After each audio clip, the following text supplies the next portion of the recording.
앞서 일하시는 하나님이란 제목으로 함께 말씀 나누겠습니다.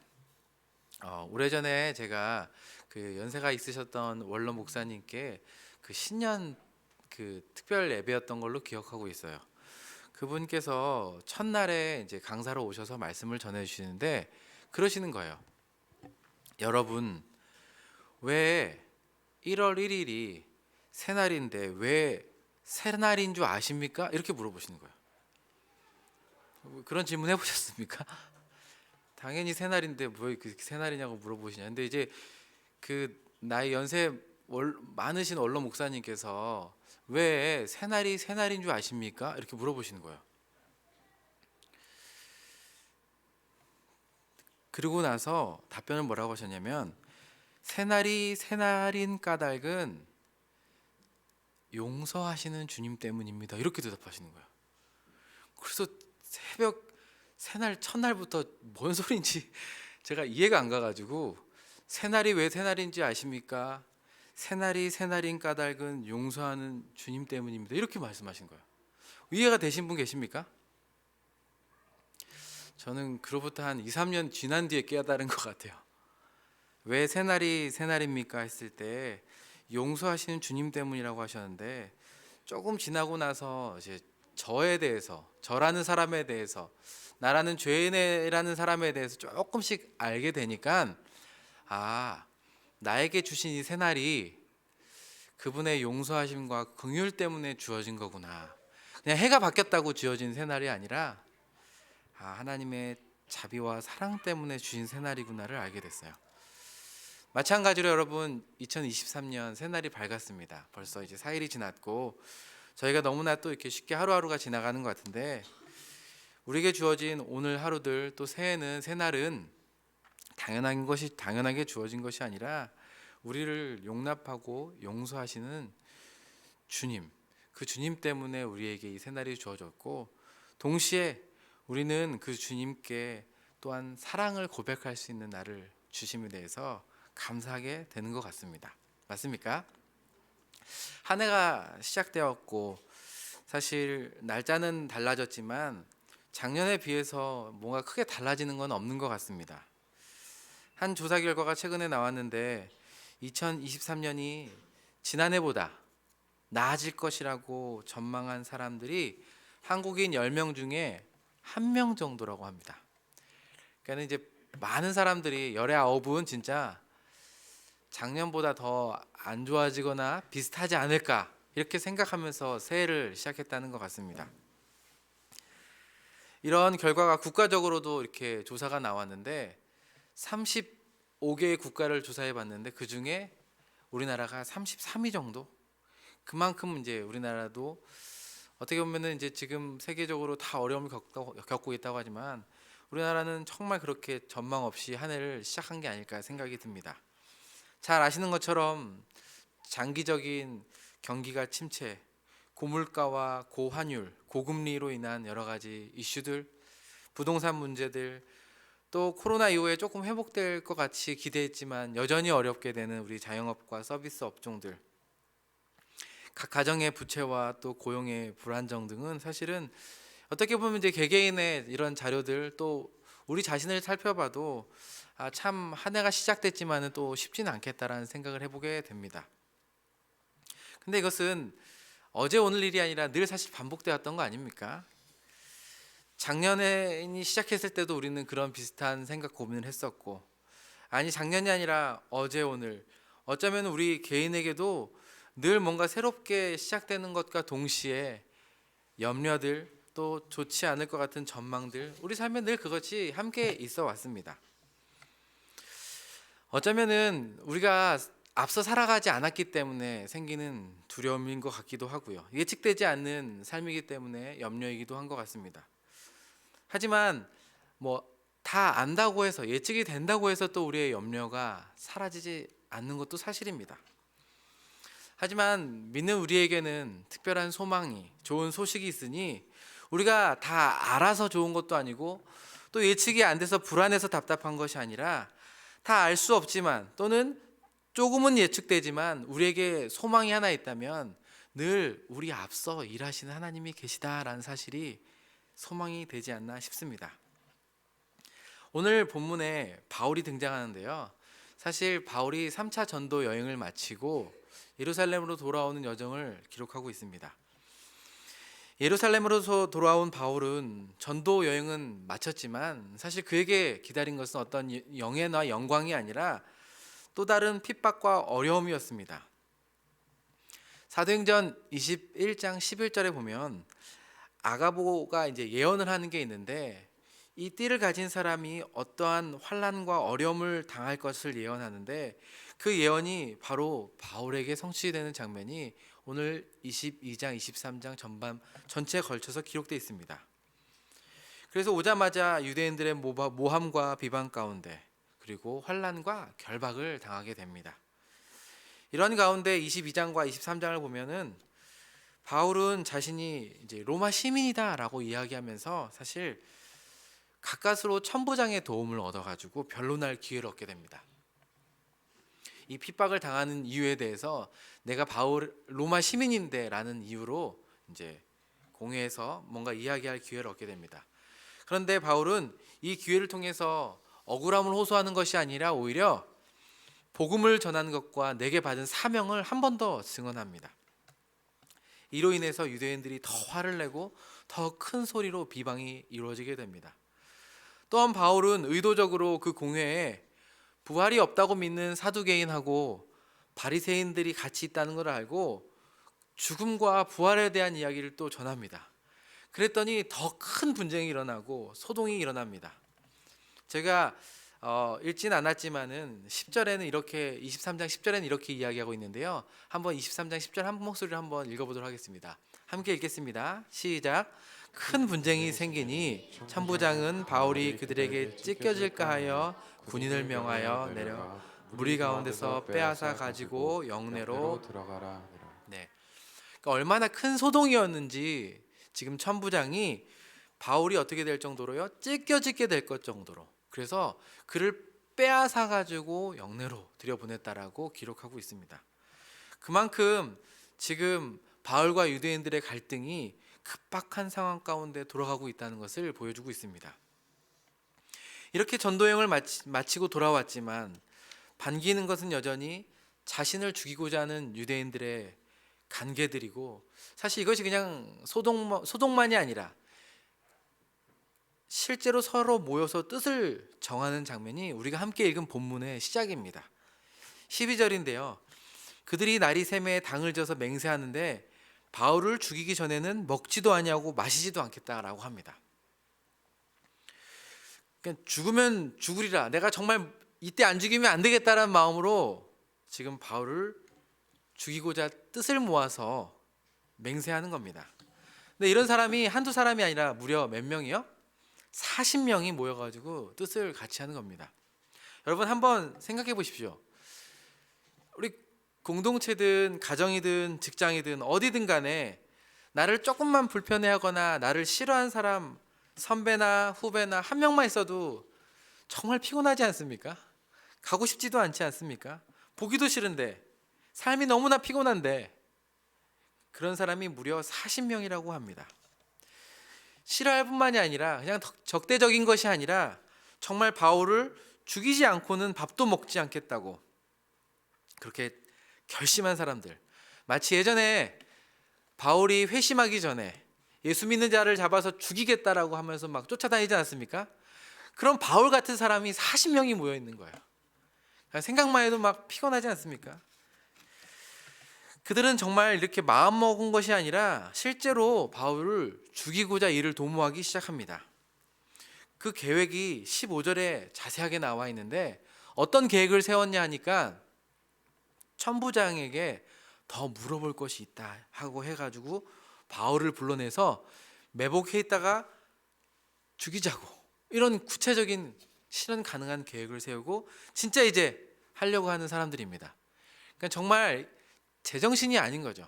한 사람을 죽이려고 40명이 공모하는데 이렇게 적극적으로 죽이려고 하는 제정신이 아닌 사람이 40명이 모여 있습니다.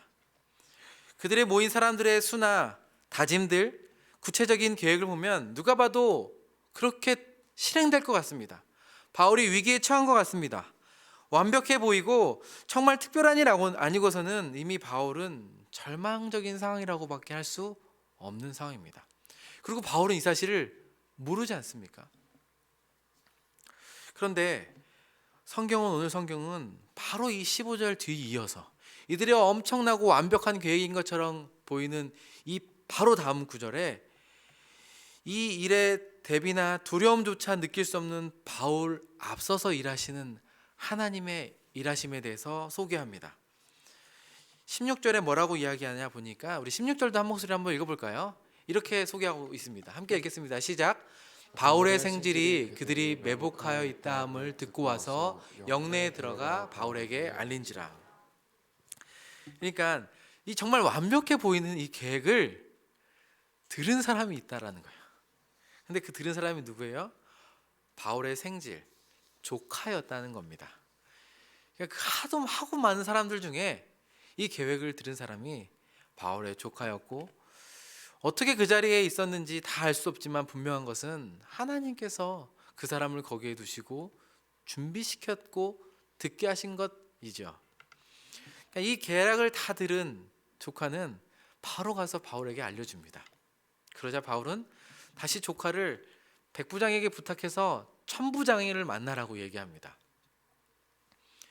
그래서 천부장이 이 사실을 듣고 조용히 따로 불러서 이 조카의 이야기를 듣습니다.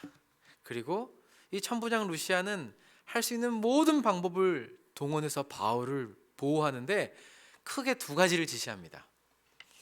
한 가지는 뭐냐면 모든 군사를 동원해서 바로 그날 밤, 사실 그날 밤 유대인들이 모여서 공모를 하고 있는데 그날 밤 9시에 군사를 다 동원해서 총독 벨릭스에게 보내는데 그 수가 보병 200, 기병 70, 창병 200, 짐승까지 보내가지고 그냥 한 사람 바울을 보호하는데 무려 470여 명을 호위해서 보내는 겁니다. 이 병력은 아마도 예루살렘의 치안을 유지하는 병력의 절반 가까이 된다라고 합니다. 그러니까 그 밤에 병력을 다 총동원해가지고 지금 바울 한 명을 보호하기 위해서 보내는 겁니다. 그리고 나서 또 다른 지시를 하는데 그 지시가 뭐냐면은 총독 벨릭스에게 편지를 써서 보냅니다. 그게 26절부터 30절까지 이어지는데 사실 편지 내용이 구구절절합니다. 그런데 사실 엄밀히 보면은 이 바울을 어떻게든 보호해 주세요 이거라기보다 자기가 이 로마 시민인 바울을 정말 적극적으로 보호하기 위해서 애썼다라는 것을 이야기하는 거예요. 그러니까 내가 잘하고 있다. 내가 정말 이런 병력을 동원해서 이 어려운 가운데 바울을 변호하고 보호해주고 있다라는 서신을 써가지고 지금 들려보내는 겁니다. 근데 재밌는 것은 이 모든 일이 그날 밤에 이루어졌다는 사실입니다. 사실 여러분, 그날 밤에 바울을 죽이겠다고 모인 사람들을 보면 그 계획에 어디 하나 틈이 있습니까? 그들의 계획대로 되는 것이 어떻게 보면 당연해 보이지 않습니까? 또 백부장, 천부장은 어떻습니까? 여러분, 백부장, 천부장 정도의 지휘관이라면 사실 어떤 한 청년이 와가지고 하는 그 말에 뭔가 사실관계도 확인하고 조치를 좀 확인한 다음에 해도 늦지 않지 않겠습니까?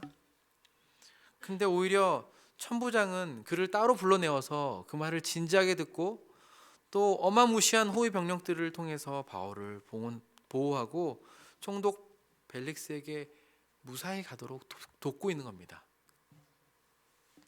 저는 이런 하나님의 일하심을 보면서 좀 재밌지만 다양한 생각들을 해보게 됩니다. 여러분, 하나님이라면은 여러분 잘 아시고 기대하는 것처럼 정말 이런 일이 천사를 통해서도 하나님께서 막으실 수도 있고, 뭔가 적군들이 매복해서 바울을 죽이려는 순간 저기서 막 돌이 굴러와가지고 바울을 건져내실 수도 있고, 정말 여러 가지 기적이나 이적을 통해서도 막으실 수 있고, 아니 사실은 이러한 일이 일어나지 않게도 막으실 수 있지 않겠습니까? 그럼에도 불구하고 하나님께서 뭔가 이렇게 소소한 사건들, 사람들을 통해서 일하시는 이유가 무엇일까요?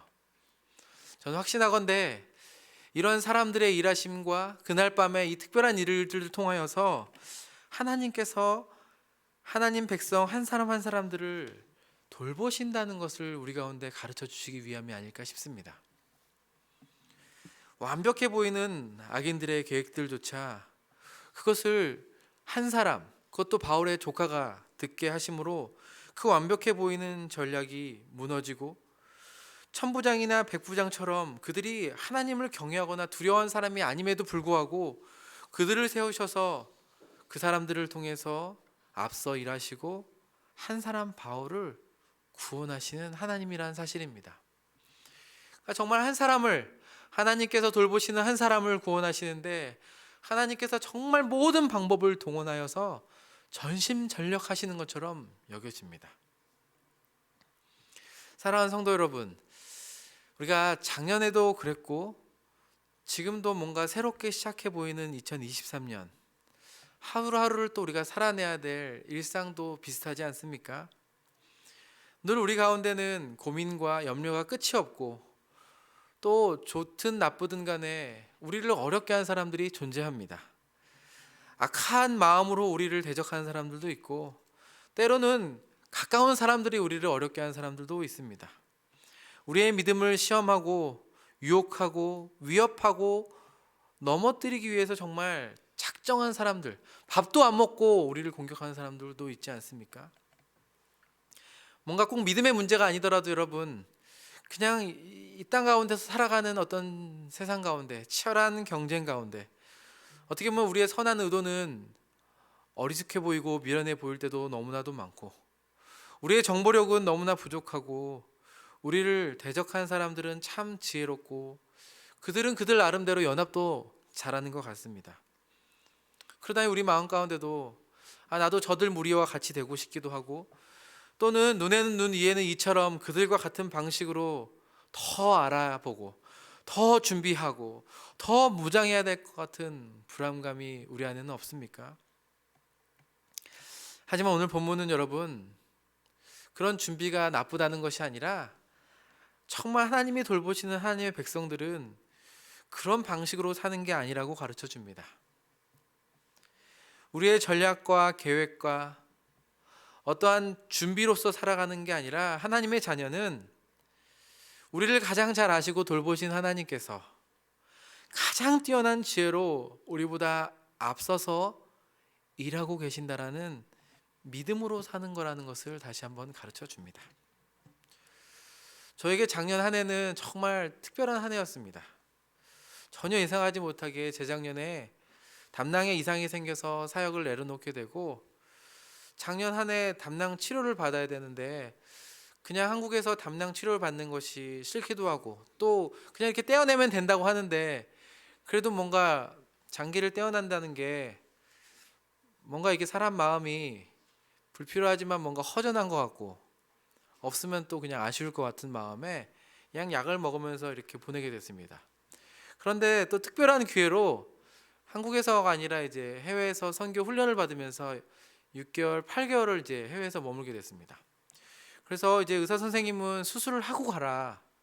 혹시나 해외 나가서 그렇게 되면 어떡하겠냐. 그래서 이제 그때는 가족과 상의 후에 일단은 약을 이만큼 받아가지고 나갔던 것 같습니다. 1월 5일에 출국을 해서 선교 훈련을 받고 또 정말 뜻하지 않은 걸음들을 보면서 코로나 환경 가운데 예상치 못하게 하나님께서 터키 가운데 또 미국 가운데 행하신 일들을 보면서 작년 8월 말에 귀국했습니다. 그러니까 저는 이렇게 8개월 여정을 거치면서 사실 이제 터키에 있을 때는 정말 성경에서 나오는 그 소아시아 교회들도 방문하면서 종종 아프기도 하고 약도 먹었지만 정말 씩씩하게 다녔거든요. 한국에 있을 때는 조금만 음식 잘못 먹으면 새벽에 통증이 너무 심해가지고 정말 이렇게 떼굴떼굴 굴렀는데 한 8개월을 그렇게 정말 그래서 하나님이 낳게 하셨나 보다 이렇게 생각하고 살았어요.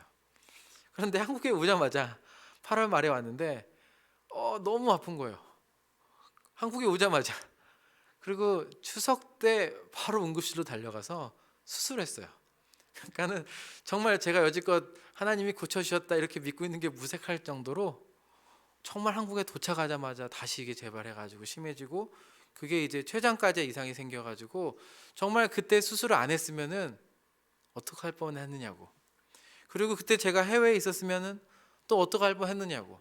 근데 정말 우리 인생에, 제 인생에 가장 좋은 타이밍에 한국에서, 그것도 정말 그 추석 기간 내내 이제 혼자 있긴 했는데 수술 받으면서 회복했던 기억이 있습니다. 그러면서도 그렇고 또 그 기간들을 지나고 또 하나님의 인도하심을 구하고 사역을 정하는 모든 순간, 지금 돌아보면 제가 제 계획대로 된 건 정말 하나도 없지만 하나님께서 내 인생에 정말 한 걸음 두 걸음 앞서서 일하고 계시고, 저는 그것이 믿음인지도 모른 채 따라가면서 하나님의 인도함을 받고 있었구나라고 고백하게 되었습니다. 조금만 여러분 기억해 보십시오. 우리가 우리 자녀들을 어떻게 키웠고 우리 인생을 여러분 어떻게 여기까지 오셨습니까? 작년 한 해를 어떻게 살아오셨습니까, 여러분? 우리 역시 우리보다 늘 한 걸음 앞서서 일하시는 그 하나님의 일하심, 그것으로 인해서 우리가 살아오지 않았습니까? 사실 사도 바울에게도 바로 이 일이 있기 전날 주님께서 바울을 찾아오셔서 이렇게 말씀하십니다. 우리 사도행전 23장 11절인데요. 우리 또 한 목소리로 함께 읽도록 하겠습니다. 함께 읽겠습니다. 시작. 그날 밤에 주께서 바울 곁에 서서 이르시되 담대하라, 내가 예루살렘에서 나의 일을 증언한 것 같이 로마에서도 증언하여야 하리라 하시니라. 아멘. 사도 바울은 지금 자신의 제적들이 어떤 모의를 하고 있는지 다 알 수 없어도 사도 바울이 알고 있는 것 하나는 무엇입니까? 하나님이 나를 향한 계획이 있고 그것들을 반드시 이루시겠다. 그리고 바로 그 뒤여서 그 수많은 40명이 죽일 것 같은 계략 가운데서도 바울을 건져내시는 하나님 아니십니까? 말씀을 통해서 우리는 바울, 우리 앞서서 일하시는 하나님을 보면서 로마서 말씀이 생각납니다. 정말 모든 것을 합력하여서 이루시는 하나님, 그 하나님께서 로마서 8장 31절에 이렇게 이야기합니다. 그런즉 이 일에 대하여 우리가 무슨 말하리요? 만일 하나님이 우리를 위하시면 누가 우리를 대적하리요? 여러분, 우리의 대적의 계략이 얼마나 촘촘하고 그들이 가진 병력이 얼마든 간에, 그들이 심지어 40여 명 이상이 목숨을 걸고 달려들 만큼 의지가 충만하고 뭔가 확고해 보일지 몰라도, 여러분, 우리 주님은 대적의 지혜보다 높으시고 우리보다 앞서 일하시며 하나님께서 택한 자를 보호하기로 작정하시는 한 머리털 끝 하나 상하지 않게 하시는 하나님이심을 기억하시면서 여러분 신뢰하시길 바랍니다. 하나님은 그렇게 자신의 백성을 보호하십니다. 마지막으로 하나님께서 이렇게 앞서서 일하시는 또 하나의 이유가 있다면, 그것은 이렇게 앞서서 일하시면서 하나님의 일하심을 우리 가운데 보여주시면서 나 여호와가 누군지, 내가 얼마나 지혜롭고 내 능력과 권세와 영광과 내가 온 우주를 통치하고 있는 통치자 되심을, 하나님의 하나님 되심을 우리에게 보여주시기 위함입니다. 여러분, 이것은 신약만이 아니라 이미 구약, 아니 성경 전체를 통해서 하나님께서 행하시는 모든 일은 이 목적을 가지고 있습니다. 잘 아시는 것처럼 여러분, 이스라엘 백성은 오랜 기간 애굽의 종으로 살았기 때문에 하나님에 대한 지식이 없었습니다. 하지만 여러분, 출애굽하면서 10가지 재앙들을 통해서, 그리고 출애굽을 통하여서 이스라엘 백성들은 자신들의 조상의 하나님이 누구인지, 그 여호와 하나님에 대해서 경험적으로 알아갔습니다. 출애굽기 9장 14절에 보면은 하나님께서 10가지 재앙 중간에 이렇게 이야기하십니다.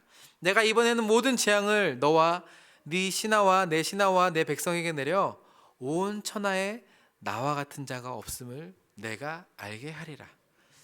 그러니까 10가지 재앙의 목적은 분명히 이스라엘 백성들을 애굽으로부터 건져내기 위함도 있지만, 이 재앙을 통하여서 바로 애굽 바로왕과 애굽 백성들에게, 그리고 이스라엘 백성들에게 나 여호와 같은 이가 없다는 것을 알게 하시기 위함입니다. 10번을 하지만 사실 이스라엘 백성들이 잘 알지 못합니다. 그리고 기적적으로 홍해를 건넜을 때도 이렇게 고백하는데, 우리 출애굽기 15장 11절 한번 한 목소리로 같이, 정말 그 홍해가 갈라지면서 이스라엘 백성들이 그제서야 비로소 하나님을 이렇게 고백합니다. 함께 읽겠습니다. 시작. 여호와여, 신중에 주와 같은 자 누구니까? 주와 같이 거룩함으로 영광스러우며 찬송할 만할 위엄이 있으며 기이한 일을 행하는 자가 누구이니까? 아멘. 하나님께서 우리의 한 발 앞서서 행하시는 여러분 유일한 목적은 나 여호와가 누구인지를 알게 하시기 위함입니다. 때로는 그것이 우리의 계획과 생각과 전혀 다르게 펼쳐질지라도 그 일들을 통해서 하나님은 나 외에 다른 신이 없다는 것을 가르쳐 주고자 하십니다. 출애굽 이후에는 어떻습니까? 불기둥과 구름기둥이 늘 이스라엘 백성 앞에서 인도해 가십니다. 성막이 지어진 다음에 어떻게 합니까, 여러분? 성막이 앞에 가면은 주님께서 멈춰주면 성막이 펼쳐지면 또 멈춰지게 되는 거고, 또 성막을 다시 접고 행진하면 행진하는 것 아니겠습니까? 그 안에 있는 언약궤 여러분 기억하십니까? 드디어 가나안에 도착했을 때 어떻게 이스라엘 백성들이 인도함을 받습니까? 늘 언약궤를 앞에 두고 언약궤가 앞서가면은 이스라엘 백성들이 따라가면서 그 바로 앞에 한 걸음 하나님의 인도하심을 경험하고 따라가지 않았습니까? 이스라엘 백성이 아론을 통해서 금송아지를 만들어 우상 숭배를 했을 때 하나님께서 진노하셨습니다. 그러면서 출애굽기 33장을 보면 모세에게 그렇게 말씀하십니다. 내가 너희와 약속한 것을 지켜서 내가 사자를 앞서 보내서 가나안, 아모리, 브리스, 히윗 사람, 여부 사람들 다 쫓아내고 젖과 꿀이 흐르는 땅으로 인도할 것이다. 그런데 내가 함께 올라가진 않겠다. 그렇게 말씀하십니다. 그러자 모세의 간구가 무엇인지 아십니까? 모세가 사실 어떻게 보면은 그가 원하는 것이 단순히 젖과 꿀이 흐르는 땅이 아니라, 주님, 여호와가 앞서가지 아니하시면은 저희가 아무런 것이 아닙니다라고 출애굽기 33장 15절에 이렇게 고백합니다. 제가 한번 읽겠습니다. 모세가 여호와께 아뢰되 주께서 친히 가지 아니하시리거든 우리를 이곳에 올려보내지 마옵소서. 정말 하나님을 알아가는 사람들에게 있어서 갈망은 뭐냐면, 주님께서 내 앞에 먼저 가지 않으시면 저 역시 가지 않겠습니다. 주님, 내 인생에 내 길을 내가 알지 못하는데 주님께서 앞서 가주십시오. 모세가 그 많은 리더십을 가지고 경험하면서 간구했던 것이 무엇입니까? 바로 여호와 하나님의 임재 아닙니까? 그러자 주님께서 내가 친히 가겠다, 내가 너를 쉬게 하겠다, 이렇게 약속하십니다. 구약의 백성들이 여러분 모세가 광야의 길을 다 지도를 가지고 알고 갔습니까? 아닙니다. 구약의 백성들도 다 알지 못했고 믿음으로 앞서가신 주님을 따라갔습니다. 신약의 시대를 살아가는 우리 역시 여러분 동일한 방식으로 초대하십니다. 무슨 방식이요? 믿음의 방식입니다. 우리를 돌보시되 끝까지 돌보시는 그 하나님, 예수 그리스도를 통하여서 자신의 사랑을 다 쏟아 부으시는 그 하나님, 그 하나님이 실수가 없으시다는 그 믿음으로, 그 하나님께서 오늘도 정말 새 길을 내시고 앞서 행하고 계신다는 믿음으로 우리는 그 주님을 따라가라는 초대를 받습니다. 제가 좋아하는 복음성가 중에 이런 찬양이 있습니다. 우리 하나님은 일하시네, 우리 하나님은 일하시네, 눈에 보이지 않아도 또 느낄 수 없어도 우리 하나님은 일하시네. 여러분, 우리는 이 믿음으로 살아가는 사람들입니다. 한 해가 어떻게 펼쳐질지, 또 무엇이 우리를 기다리고 있을지, 정말 예상치 못한 일들이 눈앞에 펼쳐진다고 해도 우리는 담대하게 그 길을 걸어갈 수 있습니다.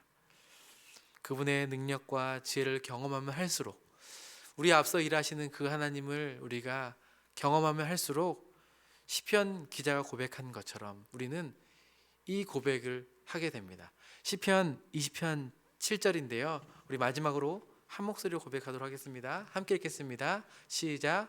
어떤 사람은 병거, 어떤 사람은 말을 의지하나 우리는 여호와 우리 하나님의 이름을 자랑하리로다.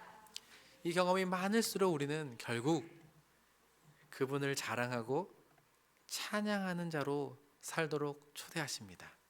그것이 우리를 지으신 목적이기도 합니다.